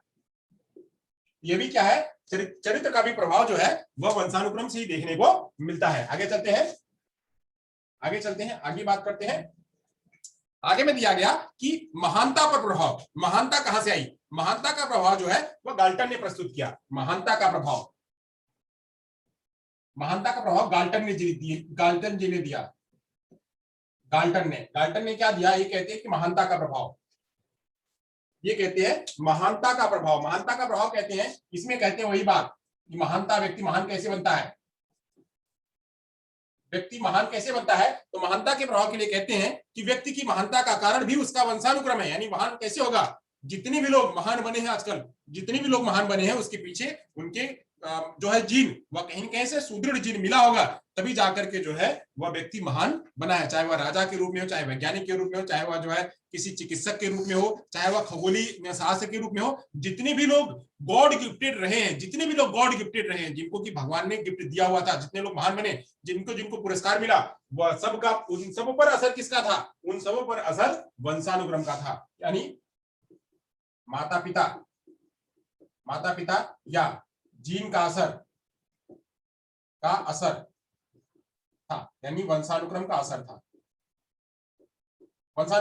था। ये महानता का प्रभाव ही जो है वह देखने को मिला। अगला जो प्रभाव था वह था बुद्धि का प्रभाव, बुद्धि पर भी प्रभाव देखने को मिला। बुद्धि पर प्रभाव जो है वो देखने को देखे तो गोडार्ड जी ने देखा। गोडार्ड जी ने बुद्धि पर प्रभाव देखा। बुद्धि पर प्रभाव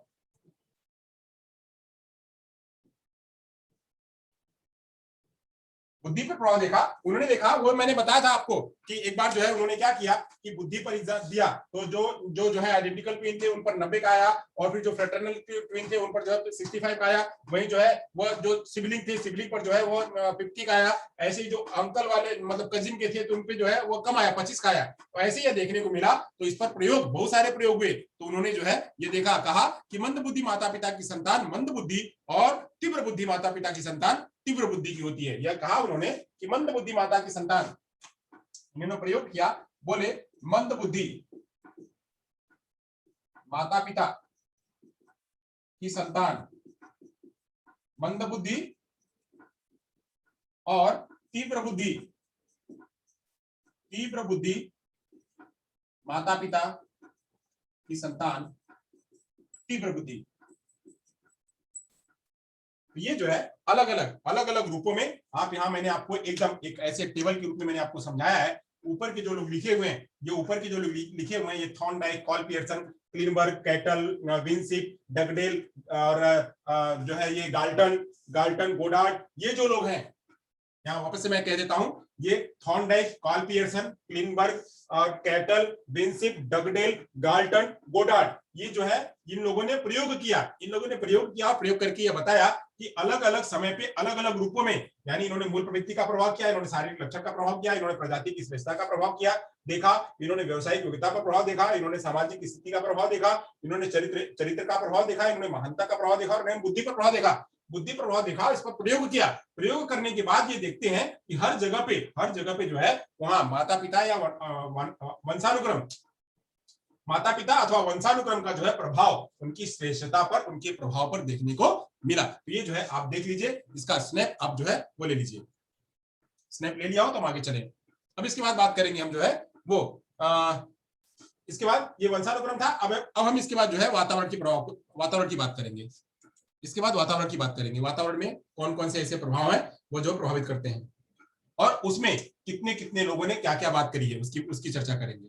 चलिए, अगर हो गया हो तो हम मिटा दें, अगर हो गया तो रब कर दें, अगर आपने कर लिया हो तो ओके। चलिए तो आगे चलते हैं। यहां तक आपको समझ में आ गया होगा। यही जो है वो प्रभाव उनके उस पर करता है, जिसे आधार पे व्यक्ति को, ये टीचर को ये सोच करके रखना चाहिए, समझ करके रखना चाहिए कि ये सब बातें जो है बच्चे को देखने को मिलती है, तो हमें इसी हिसाब से टैकल बच्चे को करना है और इसी हिसाब से बच्चे को जो है हैंडल करना है। वो उसका इतिहास, उसका वंशानुक्रम हमको जान करके उसके ऊपर कार्य करना है।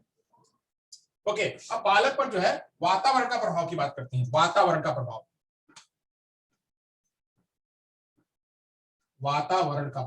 इसकी बात करते हैं। अब वातावरण की प्रभाव के लिए बात करते हैं। चलिए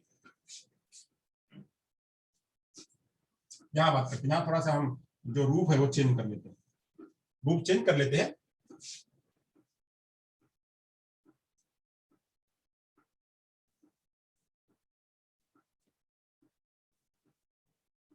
चलिए ये बात करेंगे, ऐसे बात करेंगे। अब हम जो है एक तरफ लिखेंगे, हम एक तरफ लिखेंगे प्रभाव। कौन कौन से प्रभाव हैं, जैसे हमने उसमें देखा हुआ था प्रभाव देखेंगे हम एक तरफ दिखेंगे प्रयोगकर्ता कौन है, यानी किसने प्रयोग किया था, प्रयोग किसने किया था, प्रयोगकर्ता देखेंगे। और फिर उसने क्या प्रयोग किया था वो प्रयोग देखेंगे, और प्रयोग करने पर क्या निष्कर्ष निकाला उन्होंने कि वंशानुक्रम का प्रभाव पड़ता है या जो है वह वातावरण का प्रभाव पड़ता है, निष्कर्ष क्या निकाला उन्होंने। चलिए प्रभाव देखते हैं। पहला प्रभाव देखते हैं। पहला प्रभाव जो है वह है कुछ इस तरह से, शारीरिक अंतर। जैसे हमने वहां भी देखा हुआ था वैसे यहां भी देखते हैं शारीरिक अंतर के रूप में। शारीरिक अंतर कहां देखने को मिलता है, तो शारीरिक अंतर का जो प्रयोग है वह जो है फ्रेजबोन्स ने किया था। फ्रेजबोन्स ने शारीरिक अंतर पर जो है वो देखा था। फ्रेजबोन्स ने जो है वो एक प्रयोग किया, जापानी और यहूदी अमेरिकी लोगों पर, जापानी और यहूदी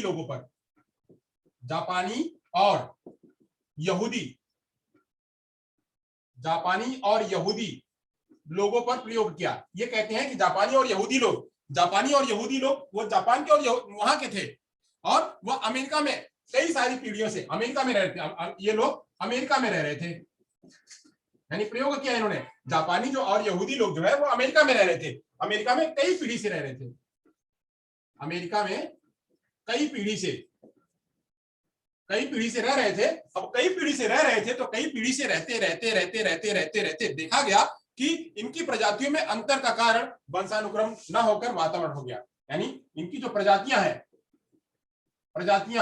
इनकी प्रजातियां कैसी बन गई, प्रजातियां जो है अमेरिकन जैसी बन गई,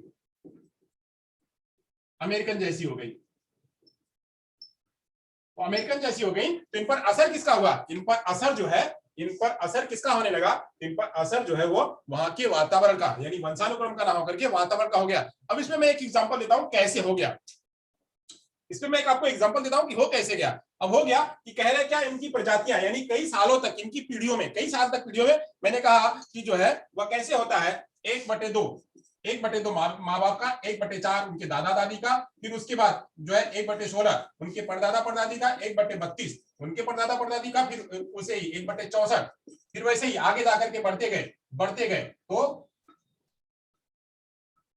अब ऐसे ही बढ़ते गए। अब ये जो है ये पहली पीढ़ी, दूसरी पीढ़ी, तीसरी पीढ़ी, चौथी पीढ़ी, पांचवी पीढ़ी, छठवीं पीढ़ी, अब यहां से सातवीं पीढ़ी। अब ये सातवीं पीढ़ी का असर, इसका असर जो है यहां तक अभी देखने को मिलेगा। वैसे ही जब आठवीं पीढ़ी का असर इसमें नहीं देखने को मिला, क्या हो जाएगा, बदलाव हो जाएगा।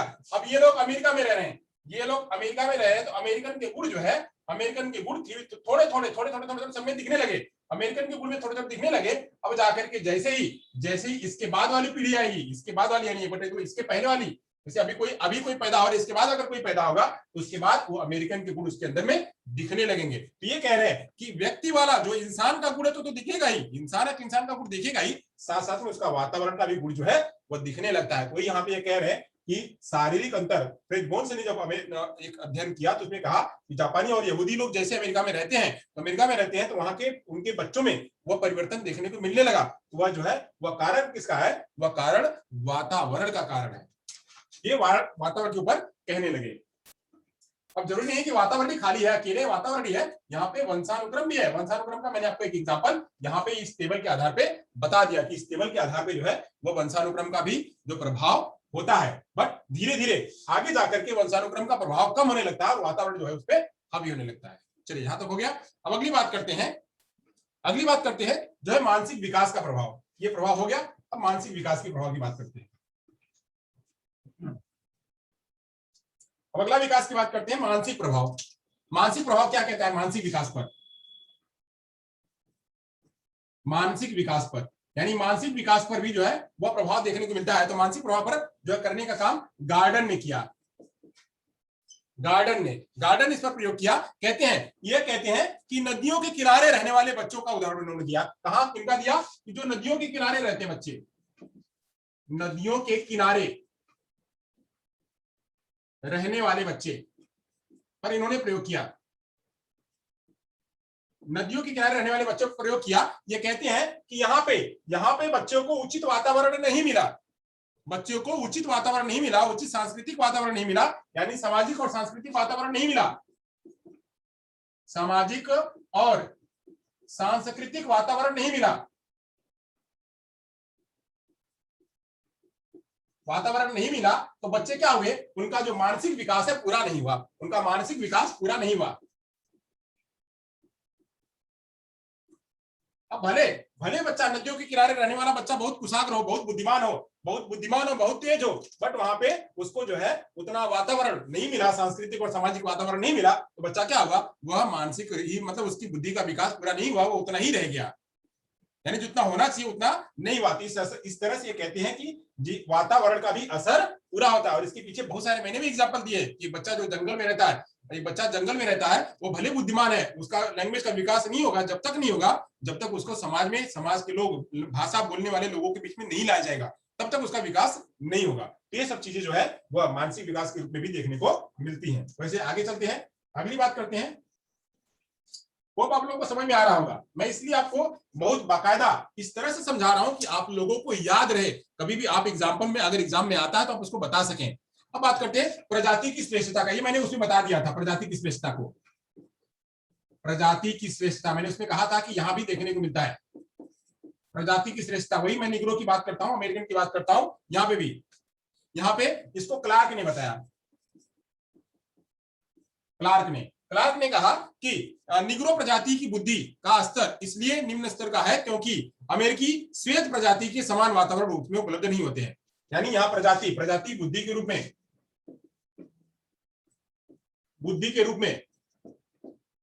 शरीर के रूप में, शारीरिक बनावट के रूप में भी देखने को मिलता है। शारीरिक बनावट के रूप में निग्रो और अमेरिकन के रूप में यह प्रयोग किया गया, निग्रो और अमेरिकन के रूप में प्रयोग किया गया। वहां देखा गया कि इनमें जो है अमेरिकन का जो बुद्धि स्तर था वह ज्यादा था। यहाँ पे वंशानुक्रम न होकर के वातावरण का प्रभाव हुआ। यहाँ पे अमेरिकन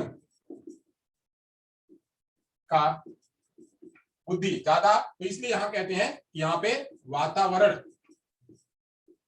का प्रभाव देखने को मिला। क्यों? क्योंकि यह निग्रो जो है वह कहाँ रहने लगे? निग्रो जो है अब अगर आकर के वो अमेरिका में रहने लगे तो अमेरिका में वहां रहते वहां के लोगों के साथ में रहते उनकी बुद्धि का जो है वो उस तरह से होने लगा। वहीं वह, या फिर एक बात करें, दूसरी बात कहें कि जो यहाँ पे जो अमेरिकी लोग उस वातावरण में रह रहे हैं, तो इसलिए उनका विकास ज्यादा है। वही निग्रो लोग, उनके पास उतना माहौल नहीं है, तो इसलिए उनका जो है वह बुद्धि का स्तर उतना नहीं है, तो इसलिए वातावरण का भी उनके पास प्रभाव देखने को मिला। तो ये जो है क्लार्क जी बात करते हैं कि यहाँ पे प्रजातियों की बौद्धिक क्षमता का भी जो है असर, बौद्धिक क्षमता होने का भी असर जो है वह वातावरण ही होता है। चलिए अब आगे बात करते हैं। अगली जो कहानी है, अगला जो प्रयोग है वह बुद्धि पर है। ये तो यहाँ पे प्रजाति की श्रेष्ठता की बात करी गई। अब बुद्धि की बात करते हैं। बुद्धि पर प्रभाव, बुद्धि पर प्रभाव किसके आधार पे? वातावरण के आधार पे। तो ये क्या कहते हैं कि फ्रांस के, इसको कैंडोल तथा स्टीफेंस ने किया, कैंडोल ने इसको बाद में सपोर्ट जो है स्टीफेन ने किया, स्टीफेन ने इसको सपोर्ट किया। इनकी जो कहानी थी इसको सपोर्ट करने का काम, समर्थन देने का काम जो है वह स्टीफेन ने किया। ये क्या कहते हैं? ये कहते हैं कि फ्रांस के 552 विद्वानों का अध्ययन करके पता लगाया गया, उनमें से अधिकांश धनी वर्ग से संबंधित थे। यानी फ्रांस के 552 विद्वान लोगों पर इन्होंने अध्ययन किया, विद्वान लोगों पर अध्ययन किया, और अध्ययन में पाया कि जितने भी विद्वान थे वह सारे विद्वान जो है वह धनी वर्ग के थे। किसके थे? धनी वर्ग के, धनी वर्ग के थे। अब धनी वर्ग के थे तो उनके पास रुपया पैसा था, गाड़ी था, बैंक बैलेंस सब कुछ था, सब कुछ बढ़िया था। इस वजह से जो है उनका बुद्धि का विकास ज्यादा हुआ। तो यहाँ पे बुद्धि का विकास ज्यादा हुआ, बुद्धि ज्यादा हुई, जिसका कारण क्या? वातावरण क्या? वातावरण यहाँ पे धनी वर्ग का होना, ये क्या है? वातावरण है। तो वातावरण जो है यहाँ पे ज्यादा हावी हुआ कि ज्यादा अगर माहौल हमने दिया, धन दिया, तो धन होने की वजह से जो है बच्चा यह भले बुद्धिमान हो जीन के रूप में, बट उसकी बुद्धिमत्ता और आगे कैसे बढ़ी? वो धनी होने की वजह से। तो ये इसलिए भी ये कहते हैं क्या, यहाँ पे असर है किसका? वातावरण का। आगे चलते हैं और बात करते हैं, और जो है किसने प्रयोग किया, और प्रयोग देखते हैं। और प्रयोग में व्यक्तित्व के रूप में प्रयोग किया गया। व्यक्तित्व कैसे बढ़ा?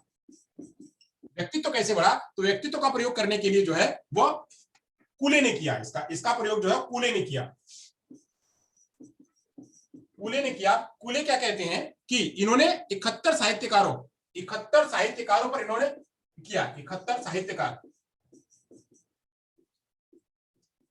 साहित्यकारों पर प्रयोग किया, जिसमें से 71 साहित्यकारों पर प्रयोग किया, जिसमें देखा कि 2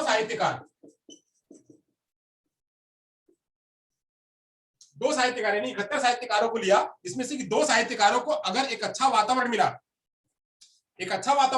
जो कि ये दोनों साहित्यकार निर्धन परिवार से थे। ये दोनों साहित्यकार जो है निर्धन परिवार से थे, यानी गरीब थे बेचारे साहित्यकार, बट ये दोनों साहित्यकार जो है अच्छा वातावरण मिलने की वजह से बहुत फेमस हुए। ये दोनों साहित्यकार, 2 साहित्यकार निर्धन परिवार के थे, फिर भी ये जो है अच्छा बने, इनका व्यक्तित्व अच्छा बना। तो व्यक्तित्व के निर्माण में वंशानुक्रम की अपेक्षा वातावरण का अधिक प्रभाव होता है। यानी यह कहते हैं, इसका निष्कर्ष क्या है कि व्यक्तित्व के निर्माण में वातावरण का ज्यादा असर होता है,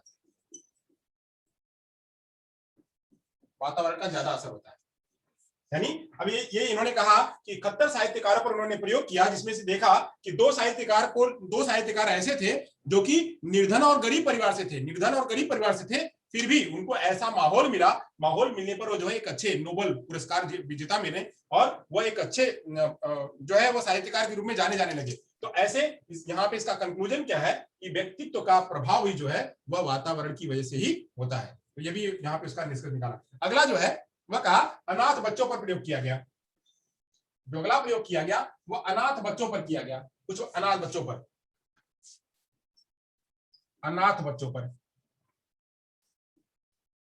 बच्चे क्या होते हैं? जो जिनके मम्मी पापा छोड़ करके चले जाते हैं, या उनके पास खान पान नहीं होता। अक्सर तो यही लोग छोड़ते हैं, वही लोग जिनके पास खान पान नहीं होता है, मतलब उनको पालने पोसने के लिए नहीं होता है, या फिर कहीं किसी दूसरे तरह का होता है, तो उसको ला करके छोड़ देते हैं। तो ऐसी कंडीशन में देखा गया कि अनाथ बच्चों को पालने के लिए जो भी सामाजिक संस्थाएं हैं, इस पर जो है वुडवर्थ ने इसका अध्ययन किया। इसका अध्ययन करने का काम वुडवर्थ ने किया था। वुडवर्थ करने का काम किया। इन्होंने कहा कि अगर इन्हीं बच्चों को, अनाथ बच्चों को अनाथालय में अच्छा सामाजिक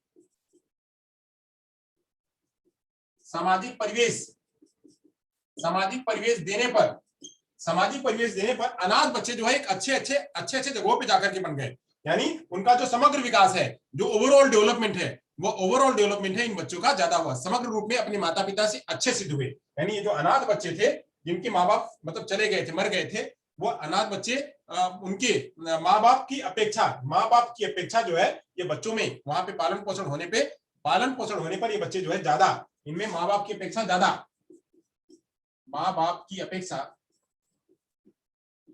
ज्यादा अच्छे बने। क्यों अच्छे बने? क्योंकि अनाथालय में उनको अच्छा परिवेश मिला, अच्छा सामाजिक परिवेश, संज्ञानात्मक परिवेश, पढ़ाई लिखाई उनको अच्छा मिली, इसलिए जो है वह माँ बाप से अपने अच्छे बन गए अनाथ बच्चे, अनाथालय वाले बच्चे। वही बात करते हैं बहुमुखी यानी जुड़वा बच्चों पर बात करी गई है। एक अध्ययन जो है वो जुड़वा बच्चों पर किया गया, एक अध्ययन जो है वो जुड़वा बच्चों पर किया गया।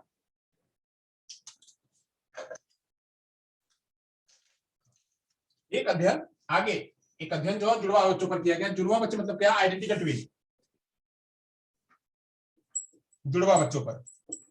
अब जुड़वा बच्चों पर वही प्रयोग किया सीता और गीता वाला। यहां पे देखा गया कि इसको जो है न्यूमैन फ्रीमैन ने किया, न्यूमैन फ्रीमैन ने किया इसका अध्ययन। ये कहते हैं कि प्रत्येक जोड़ों में से, या जुड़वा बच्चे जो है वो जुड़वा बच्चे उन्होंने लिए, कुछ 10 जुड़वा बच्चे लिए। वो कहते हैं कि इनको प्रत्येक जोड़ों में से ये जोड़े बच्चे हैं, इन जोड़ों को एक को जो है एक को ऐसे माहौल में रखा गया, एक जोड़े को जो कि समान वाले, और एक जोड़े को जो है ऐसी जगह पे रखा गया जहां की असमान वाले हैं। जोड़ों में से एक को यहां पे रखा गया जो समान वातावरण मिल रहा है, और एक को ऐसी जगह पे रखा है जहां असमान वातावरण मिल रहा है। तो देखा गया यहाँ पे इसका जो प्रयोग हुआ, ये देखा गया कि अलग अलग वातावरण में रखा जाने पर उनका पर्याप्त असर होता है। यानी अगर इनको अलग अलग वातावरण में रखा गया, अलग अलग वातावरण में रहने पर उनका असर जो है अलग अलग देखने को मिला। अलग अलग वातावरण में रहने पर उनका असर जो है वो अलग अलग देखने को मिला। ओके, यहां तो समझ में आ गया। एक जो है एक प्रयोग और दिखा गया, बहुमुखी प्रभाव भी बच्चों का, बहुमुखी प्रभाव का भी एक प्रयोग जो है वह देखा गया कि बहुमुखी प्रभाव कैसे होता है।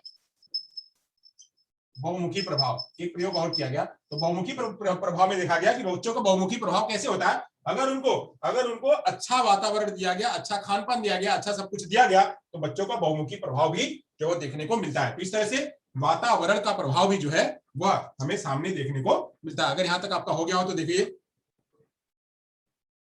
हो गया, समझ में आ गया। तो मैं एक बार फिर से वापस से दोहरा देता हूं कि इसको वातावरण के प्रभाव को हम जो है प्रभाव के रूप में, प्रयोगकर्ता के रूप में, प्रयोग के रूप में और निष्कर्ष के रूप में देखते हैं। तो शारीरिक अंतर के रूप में प्रभाव, मानसिक विकास के रूप में, प्रजातियों की श्रेष्ठता के रूप में, बुद्धि का प्रभाव के रूप में, व्यक्तित्व के रूप में, अनाथ बच्चों के रूप में, जुड़वा बच्चों के रूप में, बहुमुखी प्रभाव के रूप में ये देखा। तो इसके अलग अलग प्रयोगकर्ता थे। प्रयोगकर्ताओं ने जब प्रयोग किया तो अलग अलग प्रयोगों के रूप में उन्होंने देखा कि सब जगह पे वातावरण का प्रभाव जो है वह देखने को मिलता है। तो प्रभाव जब देखने को मिलता है तो इसका मतलब, इसका कंक्लूजन हम यही निकाल सकते हैं कि वातावरण अगर अच्छा दिया जाए बच्चों को तो बच्चों का विकास संभव है। यहाँ पे हेरिडिटी तो काम आती है, हेरिडिटी को हम कम करके वातावरण को अगर ज्यादा बढ़ा दें तो उसका प्रभाव हो सकता है। जबकि उन्होंने वंशानुक्रम में कहा कि अगर बच्चा का वंशानुक्रम बेहतर है तो बच्चा आगे जाकर के अच्छा बन सकता है। तो उनकी कहानी अलग थी, इनकी कहानी अलग थी, बट दोनों अगर हम अपनी तरफ से कहानी को समझे तो अपनी तरफ से कहानी को समझने पर हमको यही पता चलता है, ये मिलता है सीखने को, कि हमको यह सीखने को मिलता है कि वातावरण, और जो वातावरण भी है उसका अपना अलग प्रभाव है, वंशानुक्रम का भी प्रभाव है। अगर हम दोनों को एक साथ में मिला दें और दोनों को बेहतर बना दें तो उससे अच्छा जो है व्यक्ति का विकास हो सकता है। उसमें एक एग्जांपल है, अगर आप लोगों ने ये लिख लिया हो तो हम इसको मिटाते रहे और एक एग्जांपल आपको दे दें।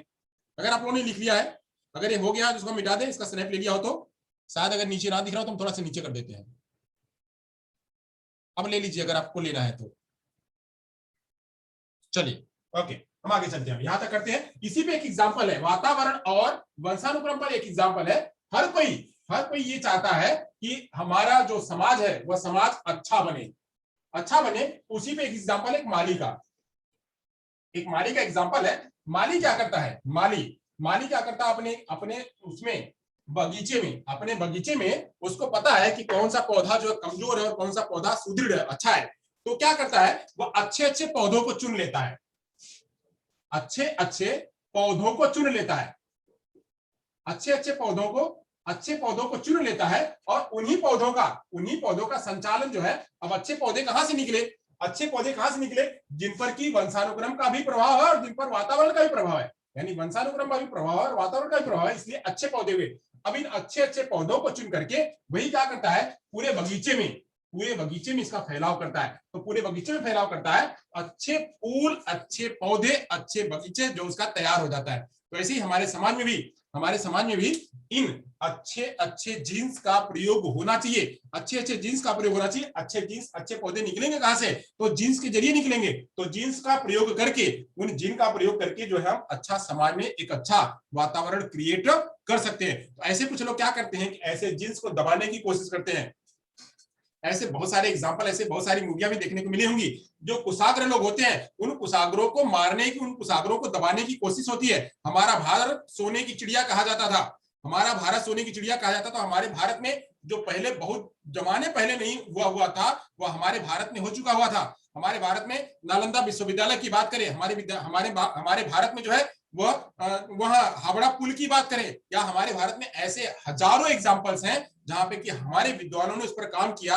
और जब अंग्रेज आए, अंग्रेज अपने आप को क्या मानते थे? अंग्रेजों की थियरी क्या थी? अंग्रेज अपने आप को मानते थे गोरे, अपने आप को गोरे मानते थे। और गोरों की थियरी में क्या कही जाती थी? गोरे बहुत विद्वान होते हैं, गोरे बहुत विद्वान होते हैं, वो अपने आप को ये मानते थे। तो गोरे विद्वान मानते थे, तो वो ये सोचते थे कि इनके यहाँ इतना विकास कैसे हो रहा है, इनके यहाँ इतना विकास कैसे हो रहा है, इनके यहाँ इतनी कुशाग्र बुद्धि वाले कैसे हैं? तो कुशाग्र बुद्धि वालों को क्या कर रहे थे? वह मार देते थे, यानी काम करवा लेते थे और उनको मार देते थे, काम करवा लेते थे, उनको मार देते थे इसलिए कि ये अगर पीढ़ी इनके अंदर से अगर कोई निकलेगा तो यहाँ इसका विकास हो जाएगा और हमारे यहाँ विकास नहीं होगा। इसलिए जो है उसका चीज, उसके ज्ञान को चुरा करके उसको मार देते थे, उसको खत्म कर देते थे कि ये आगे जाए ही ना।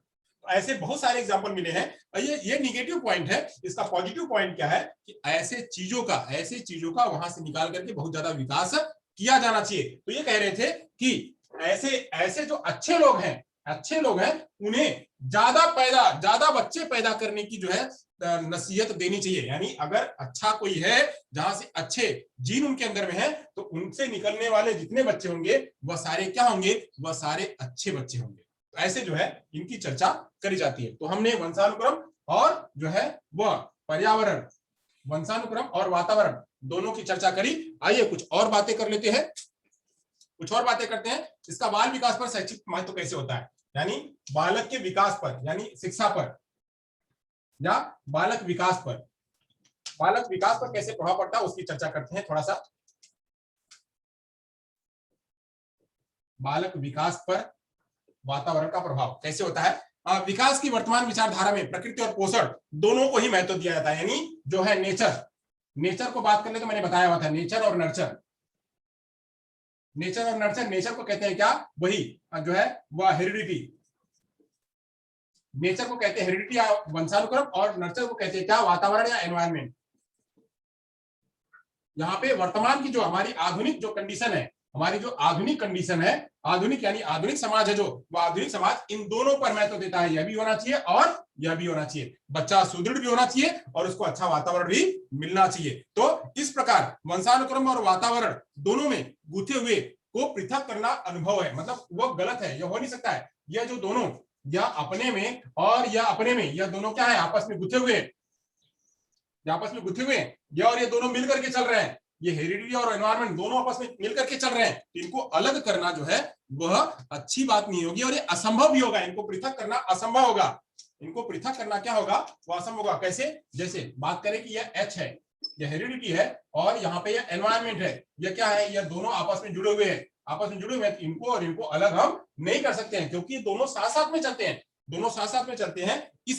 इसलिए व्यक्ति के विकास में कुछ सार्वभौमिक तथा कुछ निजी विशेषताएं होती हैं। यानी अब किसी हेरिडिटी की वजह से कुछ तो सार्वभौमिक होती हैं, यानी सभी में देखने को मिलती हैं, और कुछ जो है वह कुछ निजी विशेषताएं किससे मिलती हैं? तो निजी विशेषताएं जो है वो हेरिडिटी से मिलती हैं, और कुछ सार्वजनिक विशेषताएं देखने को मिलती हैं, कुछ सार्वजनिक विशेषताएं देखने को मिलती हैं, और जो सार्वजनिक विशेषताएं देखने को मिलती हैं, ये सार्वजनिक विशेषताएं कहां से मिलती है, वह वातावरण से मिलती है। यानी निजी विशेषताएं और सार्वजनिक विशेषताएं इन्हीं हेरिडिटी और एनवायरमेंट के मिलन से, मिलने से, यानी वो जो एक साथ में मिलकर के चलते हैं, मशीन की तरह, जो मशीन होता है ना वो एक तरह से मिलकर के चलता है, तो मिलकर के चलता है, तो वैसे ही ये दोनों मिलकर के चलते हैं। तो इसकी वजह से इसका जो परिणाम होता है, वो परिणाम होता है कि उसकी कुछ विशेषताएं, निजी विशेषताएं मतलब वो बुद्धि का विकास, वो तार्किक चिंतन, वो जो अलग अलग प्रकार की प्रतिक्रियाएं, वह जो है ये निजी होती हैं। और कुछ सार्वजनिक विकास मतलब कि बुद्धि का विकास, वो समाज में आना, बढ़ना, ये सब कुछ करना जो सभी लोग कर रहे हैं, वो ये भी कर रहा है, तो उसका असर एनवायरमेंट का होता है, और ये जो है उसका निजी जो है वो हेरिडिटी का होता है। तो ये देखने को हमको मिलता है। ऐसे जब हम एज एजुकेटर जब हम बात करें पढ़ने पढ़ाने की, तो हम इन सब बातों को ध्यान करें। अब कुछ जो है कंट्रोवर्सी, कुछ प्रश्न, कुछ कंट्रोवर्सी और कुछ प्रश्न जो है हमको देखने को मिलते हैं, सुनने को मिलते हैं। अक्सर आता है कि लोग कहते हैं कि हेरिडिटी मजबूत है कि वंशानुक्रम मजबूत है। अक्सर यह प्रश्न सुनने को मिलता है कि आप लोग भी कई बार प्रश्न किया हुआ हमसे कि हेरिडिटी मजबूत है कि वंशानुक्रम मजबूत है। तो अब इतना पढ़ाने के बाद आपको खुद समझ में आ गया होगा कि हेरिडिटी मजबूत है कि वंशानुक्रम मजबूत है। अक्सर ये प्रश्न आता है कि वंशानुक्रम अधिक महत्वपूर्ण है या जो है वो हेरिडिटी अधिक महत्वपूर्ण है। वंशानुक्रम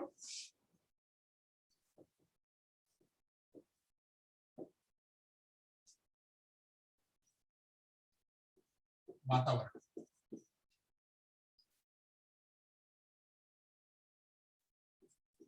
वंशानुक्रम और वातावरण, इन दोनों में कहते हैं कि कौन बड़ा है कौन छोटा है, ऐसा सुनने को। तो ये जो है इसका जवाब दो प्रश्नों से है। पहला प्रश्न का जवाब हम इस तरह से देना चाहेंगे। हम इसलिए कह रहे हैं कि जैसे कोई मोटर कार है, मोटर कार में दो चीजें होती हैं। एक तो होता है उसका इंजन, और इंजन चलता कैसे है, पेट्रोल से। इंजन चलता कैसे है, पेट्रोल से। तो क्या यह मोटर कार बिना इंजन के और बिना पेट्रोल के संभव है? बिना इंजन के और बिना पेट्रोल के संभव है? नहीं। बिना इंजन के, इंजन लगा दोगे तो पेट्रोल डालना ही पड़ेगा, पेट्रोल लेके आओगे इंजन जरूरत पड़ेगी। यानी पेट्रोल के लेके आओगे, पेट्रोल अगर लेके आओगे तो इंजन की जरूरत पड़ेगी, इंजन लेके आओगे तो पेट्रोल की जरूरत पड़ेगी। यानी आपको इन दोनों की जरूरत पड़ेगी। यह दोनों के रहने से ही क्या होगा, मोटर कार चलेगी। तो यहाँ पे हम इससे यही कह सकते हैं कि यहाँ पे जो इंजन क्या है, इंजन वंशानुक्रम है। इंजन क्या है, वंशानुक्रम है। उस वंशानुक्रम में जितना पेट्रोल डालोगे, जितना नर्चर डालोगे, जितना पेट्रोल डालोगे, वो पेट्रोल जितना डालोगे उतना ही बच्चे का विकास होगा। वैसे ही इंजन के रूप में जो है हम क्या कह सकते हैं, ये इंजन को कह सकते हैं वंशानुक्रम, और पेट्रोल को कह सकते हैं क्या, उसका वातावरण। तो ये दोनों क्या है, साथ साथ चलने वाले हैं, साथ चलने वाले हैं। एक दूसरे की कल्पना इनके बगैर नहीं कर सकते हैं, इनके बगैर कल्पना नहीं कर सकते। एक एग्जांपल मैंने बताया, दूसरा एग्जांपल बताते हैं। जैसे एक बीज है, पौधा। यहाँ पे तो हमने मोटर कार की बात करी, अब एक पौधे की बात कर लेते हैं। पौधा जो उसके दो बात है। पौधे में एक बीज है, पौधा कैसे बनेगा, तो पौधा कैसे निर्माण होगा, तो पौधे के लिए बीज की जरूरत पड़ेगी, और क्या जरूरत पड़ेगी, भूमि की जरूरत पड़ेगी। पौधे के लिए एक बीज की जरूरत पड़ेगी और भूमि की जरूरत पड़ेगी। तो क्या कहा कि बीज ने कहा कि चलो हम हैं, तुम्हें तुम्हारी जरूरत नहीं पड़ेगी भी, हम जो है बीज की, भूमि की जरूरत नहीं पड़ेगी, हम ऐसे उग जाएंगे। पॉसिबल है? पॉसिबल ही नहीं है। क्यों नहीं है? क्योंकि बीज अगर है तो उसको भूमि की जरूरत पड़ेगी, और भूमि है तो भूमि पौधे को कैसे उगा पाएगी, बगैर बीज के उगा पाएगी। तो बीज की भी यहाँ पे जरूरत है। यहाँ पे यह निश्चित है कि बीज और भूमि दोनों में से कोई अकेला कोई काम नहीं कर सकता। यानी बीज और भूमि दोनों अकेले कोई काम नहीं कर सकते हैं, इन दोनों को साथ साथ में चलना पड़ेगा। तो यहाँ पे दोनों साथ साथ चले। तो अब यहाँ पे इन दोनों से क्या निष्कर्ष निकाल सकते हैं? निष्कर्ष ये निकाल सकते हैं कि वंशानुक्रम और वातावरण में पारस्परिक निर्भरता है। यानी ये एक दूसरे से क्या है, पारस्परिक निर्भर है। ये वंशानुक्रम और वातावरण, ये दोनों क्या है, एक दूसरे से पारस्परिक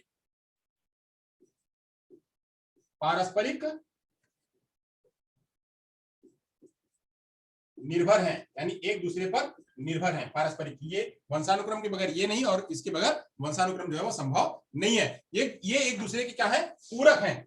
ये एक दूसरे के क्या है, पूरक हैं, सहयोगी है, पूरक है, सहयोगी है और क्या है, ये सहायक है, एक दूसरे के सहायक है, यानी इसके बगैर उसकी संकल्पना जो है नहीं करी जा सकती है। तो इस तरह से वंशानुक्रम और वातावरण को कह देना कि कौन बड़ा है कौन छोटा है, यह कहना थोड़ा मुश्किल होगा, इनको जो है हमको समझने की जरूरत पड़ेगी इस तरह से।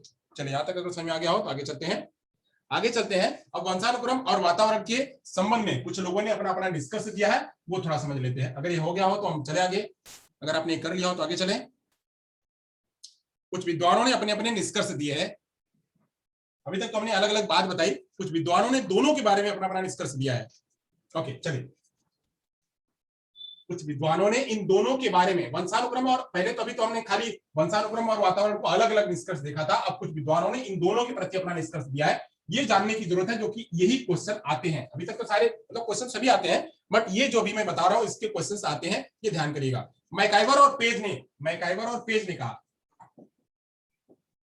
मैकाइवर और पेज ने एक निष्कर्ष दिया, उस निष्कर्ष में क्या दिया, ये क्या कहते हैं जीवन की प्रत्येक घटना दोनों का परिणाम है। यानी अगर यहाँ पे H है और यहाँ पे E है, तो ये जो जीवन है, जो लाइफ है, इन दोनों के मिलने से बनती है, लाइफ जो है ये हेरिडिटी और एनवायरनमेंट का परिणाम है, इसी परिणाम से जो है वह लाइफ का निर्माण होता है। इनमें से परिणाम के लिए दोनों ही आवश्यक है, एक जितना आवश्यक है, जितना हेरिडिटी आवश्यक है उतना ही एनवायरनमेंट भी आवश्यक है। यानी मैकाइवर क्या कहते हैं कि हेरिडिटी और एनवायरनमेंट दोनों लाइफ के लिए आवश्यक है, जितना हेरिडिटी आवश्यक है उतना ही एनवायरनमेंट भी आवश्यक है। तो कोई भी, अगर किसी को भी हटा दिया गया, अगर हेरिडिटी को हटा दिया गया, इसको हटा दिया गया, अगर हेरिडिटी को हटा दिया गया तो मात्र खाली अकेले एनवायरनमेंट उसको समझ नहीं कर सकता है, यानी उसको पृथक नहीं किया जा सकता है, यह कहते हैं कौन, पृथक नहीं किया जा सकता है, यह कहते हैं कौन, मैकाइवर और पेज कहते हैं कि हेरिडिटी और एनवायरनमेंट दोनों का मिला जुला हुआ ही रूप होता है लाइफ, जीवन, और लाइफ में जितना महत्व जो है एनवायरनमेंट का होता है उतना ही महत्व जो है हेरिडिटी का होता है। यह दोनों को अलग पृथक नहीं किया जा सकता है। तो ये जो है इन दोनों की बात मैकाइवर और पेज ने कही। वहीं गैरट क्या कहते हैं, गैरट की बात करते हैं। गैरट ने भी इसी मुद्दों पर बात करी। गैरट कहते हैं कि इससे निश्चित बात कोई और नहीं है कि वंशानुक्रम और पर्यावरण परस्पर सहयोग का प्रभाव है। यह कह रहे हैं कि हेरिडिटी और एनवायरनमेंट यह दोनों मिलकर के कोई काम करते हैं, लाइफ बनाते हैं, या कोई ये दोनों जो है मिलकर के किसी का लाइफ बनाते हैं, चाहे पौधे का लाइफ हो, चाहे मनुष्य का लाइफ हो, चाहे जीव का लाइफ हो, ये दोनों मिलकर के बनाते हैं। ये कहते हैं कि यह एक दूसरे से, इससे कोई बड़ी बात हो ही नहीं सकती है। यह निश्चित रूप में जो है दोनों अपना काम करते हैं, यह सहयोगी प्रभाव है। इन दोनों का क्या है, सहयोगी प्रभाव है, ये कहते हैं। वहीं तीसरी बार में जो है अगले निष्कर्ष में बात होती है, वुडवर्थ और मार्क्विस कहते हैं। वुडवर्थ और मार्क्विस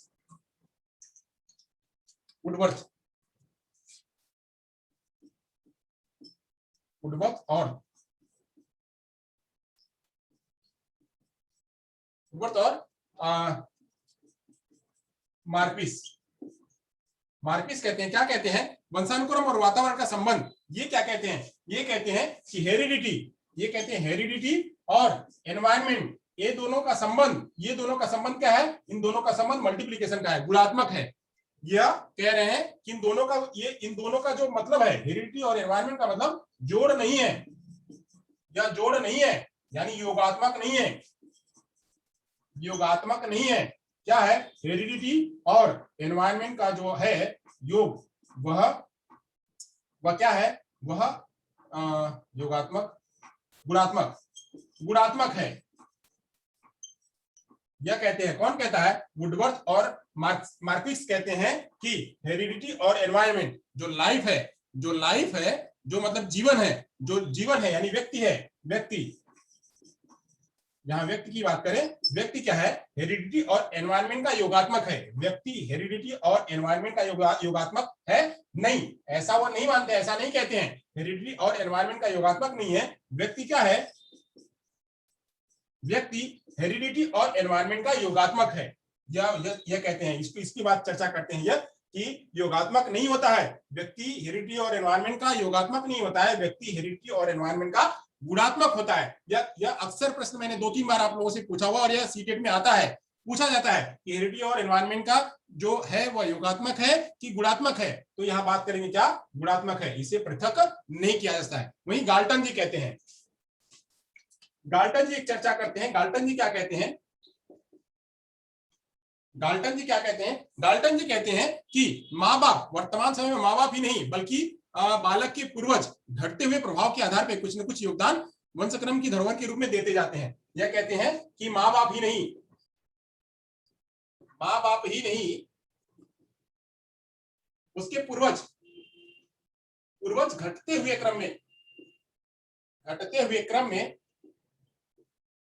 योगदान देते जाते हैं, योगदान देते जाते हैं। कैसे देते जाते हैं, वही मैंने कहा कि यहाँ पे 1/2, 1/4, 1/16, 1/32 या घटते हुए क्रम में, घटते हुए क्रम में माँ बाप तो दे ही रहे हैं आधा, और घटते हुए क्रम में उसके पूर्वज भी उसको योगदान देते जा रहे हैं। ये जो है वंशानुक्रम और वातावरण के रूप में, वंशानुक्रम और वातावरण के रूप में कुछ फैक्ट मैंने आपके सामने जो है वह प्रस्तुत किए हैं, मैंने कुछ फैक्ट आपके सामने प्रस्तुत किए हैं। यहां तक अगर आपके पास हो गया हो तो देख लीजिए, आगे चले।